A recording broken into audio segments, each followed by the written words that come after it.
Well, I'm not sure if you know it or not, but Cleveland Hopkins Airport celebrating a huge milestone today.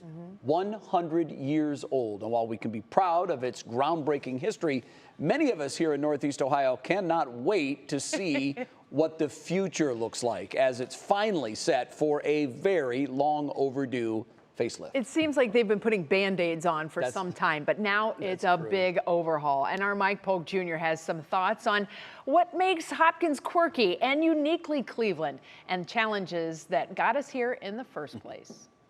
They say that the airport is the front door to your city because it's the first impression that people get. And if that is the case, then for too long, our front door has been old and rickety and missing a hinge.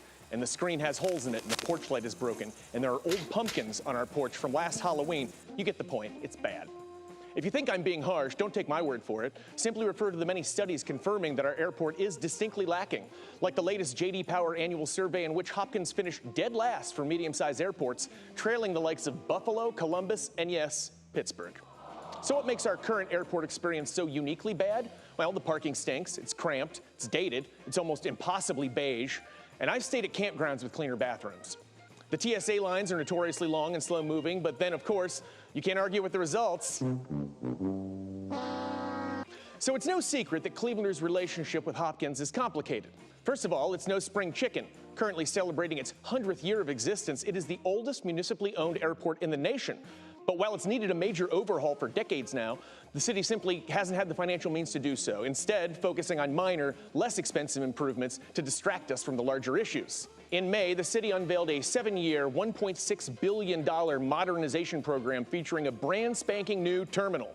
The multi-phase airport redesign program, which the city is referring to as Clevolution, against my earnest wishes, will also feature major parking improvements in much larger check-in, security screening, and baggage claim areas.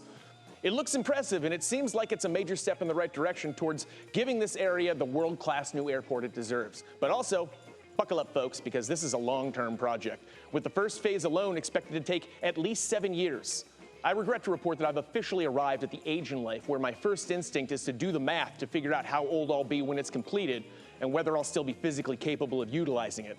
In this case, barring unforeseen incidents, I should still be around and ambulatory when the new terminal debuts in 2032. But 7 years is still a long time to wait for an acceptable airport experience while still enduring our current one. And call me cynical, but I'm inclined to believe that adding the factor of massive construction to the already notoriously problematic airport is not likely to improve our collective travel experience during this process.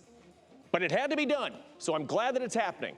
I was especially pleased to learn that we're not paying for it, the airlines are. That's right. In a novel approach to civic improvement, rather than relying on taxpayers to subsidize their endeavors, it will be the business owners themselves who will be shouldering the cost of the infrastructure in which their businesses operate to make money. If only all forthcoming Brook Park area construction projects could be approached with such integrity and fairness. But I digress. The city of Cleveland deserves credit for finally making this airport rebuild happen, even if it's long overdue and there's a long road ahead, because Cleveland's a great city that deserves a great front door. So happy 100th birthday, Cleveland Hopkins Airport. You're a rich piece of our city's history. Now let's knock you down as soon as humanly possible. This is Mike-Polk-Jr., the Spirit Airlines of reporters for 3 News.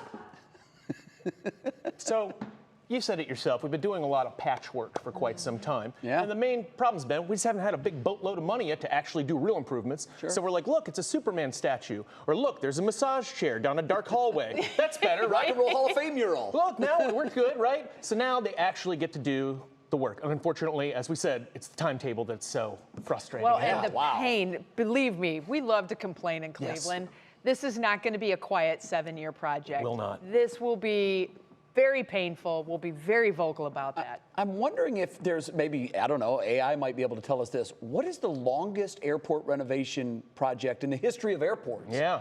7 years? And that's just for phase 1, as a reminder. That's just for the terminal and to take down the original parking building, put the terminal on top of it, some other features. Then we move into the other phases, which are improving the other, the wings of the Concourse D, which is closed right now. Do we know how long that will take? No, we don't. It's going to take, but we're just getting to this point. We're getting to 20. We're all trying to get to 2031. Is that it? 2032. 2032. Oh my goodness. And then we'll move on from there. And it'll be nice to have that D concourse open again. Right now, it's just sitting there empty, and it's Yeah, it's a ghost town. Maybe by our 200th birthday, we'll be ready to go. Wouldn't that be nice? Yeah, I that can't would be wait. good. It's right on time for my retirement. So about the time I have time to and travel. by the way, I loved the Brook Park line. What? Yeah, I know. What are you talking about? I don't even remember making that. Yeah, novel concept. Thank you, Mike. Thank you.